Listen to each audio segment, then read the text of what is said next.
Assalamualaikum warahmatullahi wabarakatuh. Saya Oni Lestari dari mahasiswa Sistemik Telkomtek Palembang. Di sini saya prodi S1 Sistem Informasi. Pada video kali ini saya akan memenuhi tugas akhir mata kuliah Sistem Operasi dengan dosen pengampu Bapak Yuniansa Eskom Mkom. Nah, pada video kali ini saya akan membahas tentang algoritma penjadwalan 2 atau algoritma penjadwalan disk.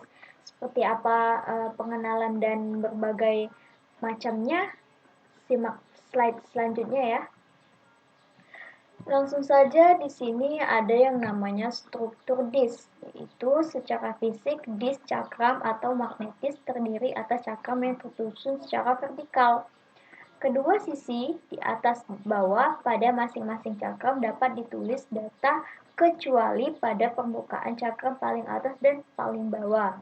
Nah, terdapat 3 struktur dimensi, yaitu yang pertama ada silinder, yang kedua ada track, dan yang ketiga ada yang namanya sektor. Nah, apa itu? Nah, ini ketiga struktur ini merupakan struktur dari disk itu sendiri ya. Nah, selanjutnya yaitu analoginya seperti ini. Tracknya itu adalah pengertian dari setiap height atau side dibagi menjadi lingkaran konsentris. Nah, analoginya seperti ini. Nah, kita lihat di sini bahwa piringan-piringan yang ada itu nanti dibagi lagi menjadi beberapa sektor. Contohnya, ada 1, 2, 3, 4, 5, 6. Nah, hanya ada 6 sektor atau lintasan ya. Oke, selanjutnya ada silinder. Apa itu silinder? Merupakan kumpulan track yang sama dari seluruh head yang ada. Nah, contohnya yang paling simpel adalah ada 4 piringan.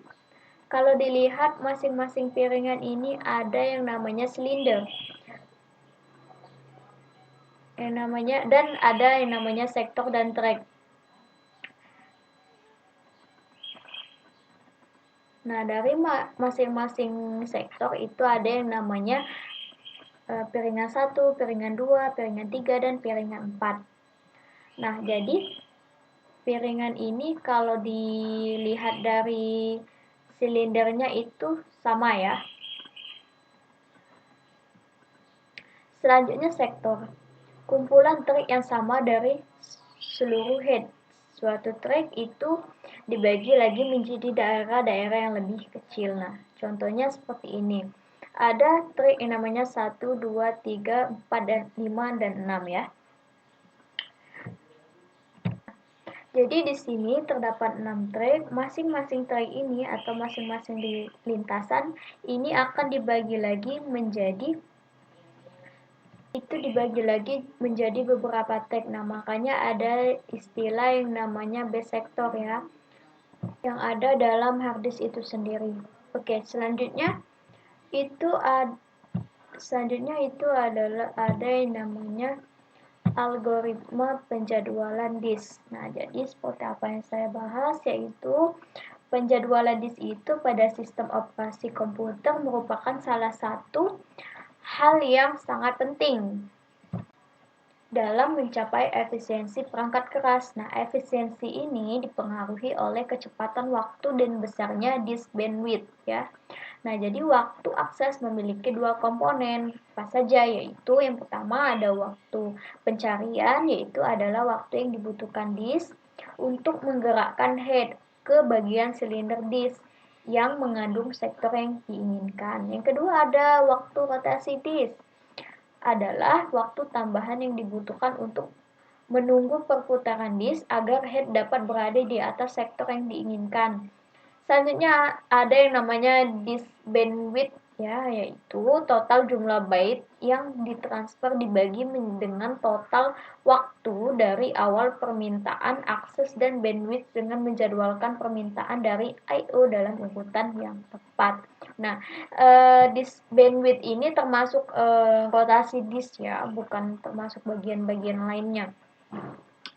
Nah, selanjutnya ada yang namanya jenis-jenis penjadwalan disk. Nah, di sini saya akan mengenalkan apa saja jenis-jenis dari penjadwalan disk itu, yaitu adalah yang pertama ada penjadwalan FCFS, yang kedua ada penjadwalan SSTF, yang ketiga ada penjadwalan scan, yang keempat ada penjadwalan scan atau circular scan ya. Yang ke 5 ada penjadwalan loop dan yang keenam ada penjadwalan siluk atau circular loop ya. Nah, selanjutnya saya akan membahas apa itu penjadwalan FCFS pada algoritma ini, yaitu adalah penjadwalan disk. FCFS ini melayani permintaan sesuai dengan antrian dari banyaknya proses yang meminta layanan. Nah, secara umum algoritma FCFS ini sangat adil walaupun ada kelemahan dalam algoritma ini dalam hal kecepatannya itu sangat lambat ya guys. Nah, jadi dia sangat lambat jika algoritma, tapi ini tergolong mudah ya. Penjadwalan FCFS ini tergolong mudah. Selanjutnya itu ada yang namanya penjadwalan SSTF atau Shortest Search Time First ya. Biasa disebut SSTF ya singkatnya. Nah, itu merupakan algoritma yang melayani permintaan berdasarkan waktu pencarian atau pencarian paling kecil dari posisi head terakhir. Nah, karena waktu pencariannya ini meningkatkan seiring dengan jumlahnya silinder yang dilewati oleh head, maka SSTF ini memiliki permintaan yang paling dekat posisinya di disk terhadap posisi head yang terakhir. Nah, selanjutnya penjadwalan SSTF ini merupakan salah satu bentuk dari penjadwalan Shortest Job First atau SJF, dan oleh karena itu maka penjadwalan SSTF ini juga dapat mengakibatkan starvation ya pada suatu saat tertentu. Jadi hal ini dapat terjadi bila ada perubahan mengakses bagian yang berada di silinder terdalam. Nah, jika kemudian berdatangan lagi dan lagi permintaan-permintaan yang letaknya lebih dekat dengan permintaan terakhir yang akan dilayani, maka permintaan dari silinder tertulang akan menunggu lama dan sebaliknya ya. Jadi walaupun algoritma SSTF ini jauh lebih cepat dibandingkan dengan FCFF, namun tidak untuk keadilan layanan SSTF lebih buruk dari penjadwalan FCFS ya. Jadi tidak lebih cepat ya membandingkannya, namun untuk keadilan layanan SSTF ini lebih buruk. Nah, selanjutnya ada yang namanya penjadwalan scan ya. Nah, pada algoritma ini disk arm bergerak menuju ke silinder paling ujung dari disk. Kemudian setelah sampai di silinder paling ujung, disk arm ini akan berbalik arah geraknya menuju ke silinder yang paling ujung lainnya. Nah, jadi kerjanya sama seperti algoritma yang umum dipakai oleh lift. Nah, untuk melayani penggunanya gitu. Jadi lift yang akan melayani orang-orang yang akan naik ke atas dulu, setelah sampai di lantai tertinggi baru lift akan berbalik arah geraknya untuk melayani orang-orang yang akan turun. Nah, jadi itu seperti itulah ya gambarannya. Selanjutnya ada penjadwalan scan ya atau circular scan, yaitu adalah algoritma sirkular scan atau scan. Itu merupakan hasil modifikasi dari algoritma scan untuk mengurangi kemungkinan starvation yang dapat terjadi pada scan. Nah, jadi perubahan scan dengan scan hanya pada bagaimana pergerakan disk arm itu setelah sampai ke salah satu silinder paling ujung. Nah, pada algoritma scan ini disk arm akan berbalik arah menuju ke silinder yang paling ujung yang lain sambil tetap melayani permintaan yang berada di depan arah dari pergerakan disk arm itu. Sedangkan pada algoritma scan itu sesudah mencapai silinder yang paling ujung, maka disk arm itu akan bergerak cepat ke silinder yang paling ujung lainnya tanpa melayani permintaan.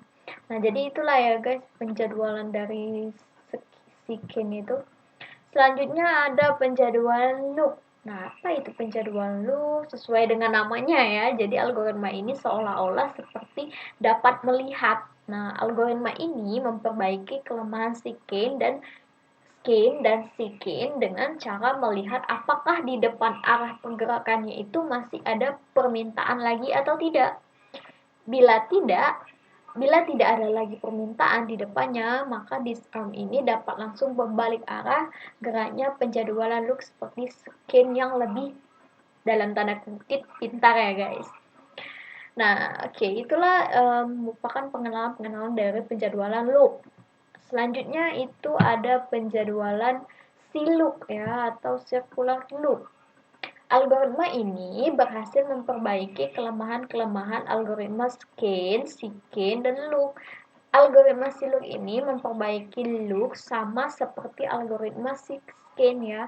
Memperbaiki kelemahan scan itu yaitu pada cara pergerakan disarm setelah mencapai silinder yang paling ujung.